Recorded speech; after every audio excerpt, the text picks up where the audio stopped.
Hello guys, in this video I'm going to show you how to turn off SMS notifications in the X app. But before that, don't forget to subscribe and leave a comment down below, because at 10,000 subscribers I'm going to show you my whole YouTube revenue statistics and growth strategy. So without further ado, let's just jump right into it.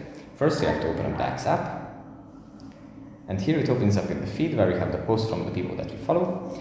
Then we can just swipe to the right, scroll down, tap on settings and support, and then tap on settings and privacy. Here in this section, we have to scroll down again and tap on notifications.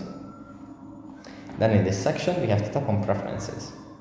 Here we find SMS notifications, and we tap on this.